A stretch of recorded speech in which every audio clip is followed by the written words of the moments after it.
Oh frères et sœurs en Christ, combien nous sommes occupés par les dons, les témoignages, les différentes manifestations du témoignage chrétien. J'avais l'habitude de prier pour le don, de chanter et de jouer du violon, pensant qu'ils étaient nécessaires pour la qualification d'un évangéliste. Je pensais que Dieu comptait sur ces choses, et d'autres encore. Oh, combien j'étais dans l'erreur. Chanter et jouer du violon ne sauvera pas une âme. Ce dont nous avons besoin, c'est d'entendre la voix de Dieu et de savoir ce qu'il dit, afin que nous puissions transmettre son message aux hommes. Nous devons entrer dans le plan divin. Jean se révèle à nous dans son évangile comme un homme marchant dans une relation étroite avec son Seigneur. Avec cet arrière-plan, il est maintenant chargé d'un message pour les églises. Dans ce but, la gloire lui est montrée afin qu'il puisse leur parler avec autorité. Entrez dans le plan divin pour l'Église universelle et vous connaîtrez ce qu'est cette gloire. Travaillez pour mon groupe, mon parti, ma mission, mon mouvement, pour obtenir davantage de membres et impressionner les autres. De cette façon, la gloire de Dieu ne sera jamais vue. Ce n'est que lorsque l'habitation de Dieu est achevée, et seulement quand tout ce qui est représenté spirituellement dans l'Ancien Testament par le tabernacle et le temple est réalisé dans le cœur des hommes. Alors seulement la gloire de Dieu apparaît. Comme nous le voyons dans le dernier chapitre, Jean avait une vision encore plus grande qu'en Apocalypse 4 et 5.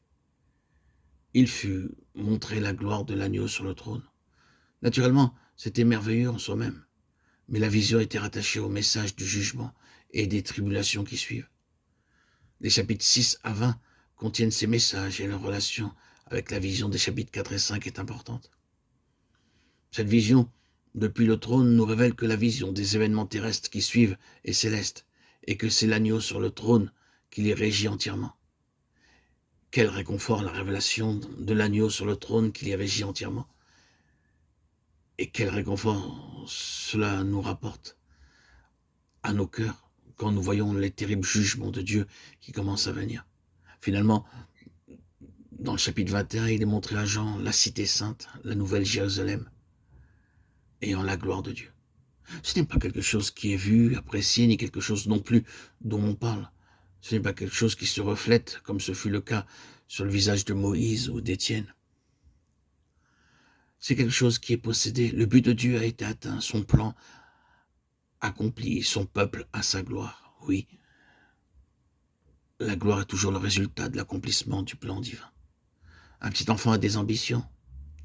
Il espère un jour être policier, soldat, pompier, conducteur d'engin. Alors qu'il grandit, son horizon s'élargit. Et il est conduit vers des idéaux toujours plus hauts. Nous sommes les petits-enfants de Dieu.